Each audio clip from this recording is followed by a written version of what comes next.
What are some of the basic marketing approaches to on a budget? Well, pretty much the budget will be determined by your marketing plan, and I strongly suggest that anybody who needs clients and relies on clients for business revenue have some sort of marketing plan. And then based on your marketing plan, whether you're going to do flyers or cards, or if you're going to do a video shoot, fashion shows, hair shows, that would then dictate the amount of money you need for your budget. And of course, flyers are the cheapest way to advertise, but are the most effective way. And so again, it depends on who you're targeting. Flyers to me are a more low-end, kind of mass type of advertising, and it doesn't lend itself to every type of business. If you consider yourself to be a more upscale, exclusive hairstylist or nail technician, then you probably would not use flyers. You may go for one of the other types of advertising, maybe a video or some type of web presence. So we suggest strongly that you look at all your options and then price them out and then come up with a budget instead of doing it backwards, setting a budget and then seeing what you could do with it. How often should you revisit your business plan? A business plan is a working document, so it's not something that you do and then you put it away. You look at it, I would say, at minimally every year. And if you're one of those people who like to review stuff on a quarterly basis, kind of depends on how often you set goals and how often you revisit, but probably the more often the better. But minimally at once a year, look at your business plan, see how you performed against what you projected yourself to do, and then kind of reevaluate your efforts and make sure you're not spinning your wheels and not spending money in things that are not being effective. What steps should a freelancer take to obtain a loan?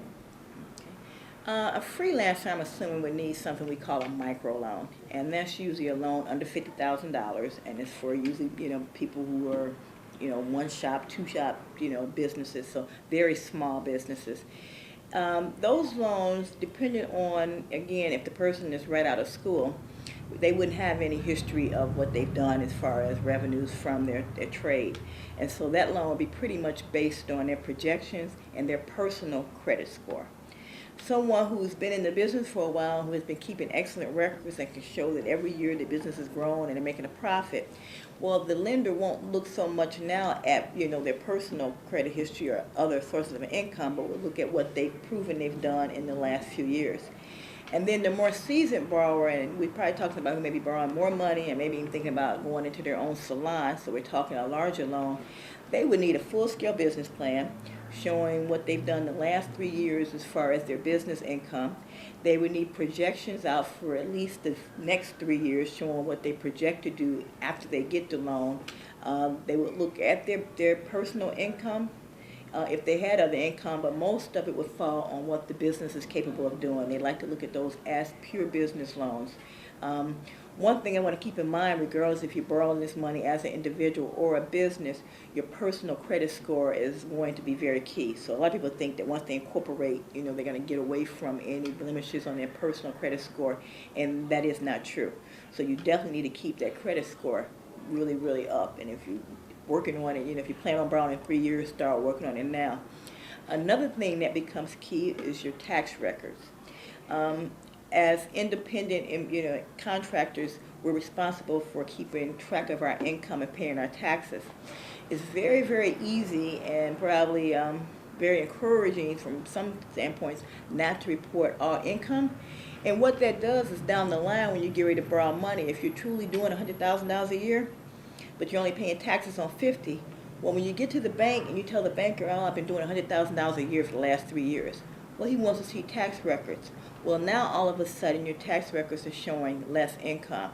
So that's one of the things I see a lot where people, trying to avoid paying taxes, but it comes back to become a real problem when they're trying to get a loan and they can't substantiate the money they've truly been making.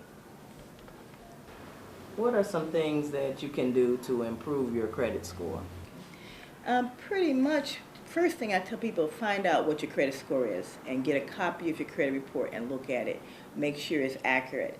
Another thing you want to do, a lot of times I run into people who pay all their bills on time, but their credit score is still low.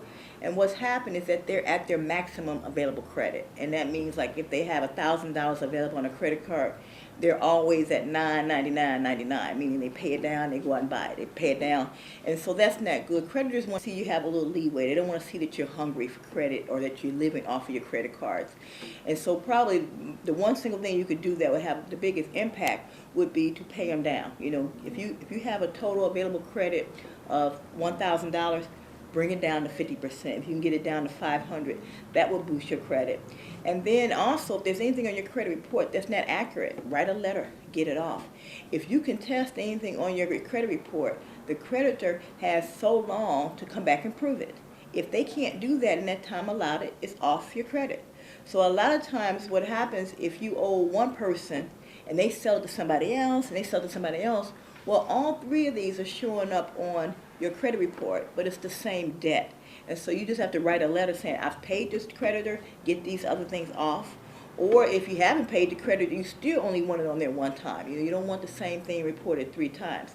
So pretty much read your credit report, make sure everything on there is accurate. If not, write a letter immediately. There's agencies all over to help you with this, the credit repair.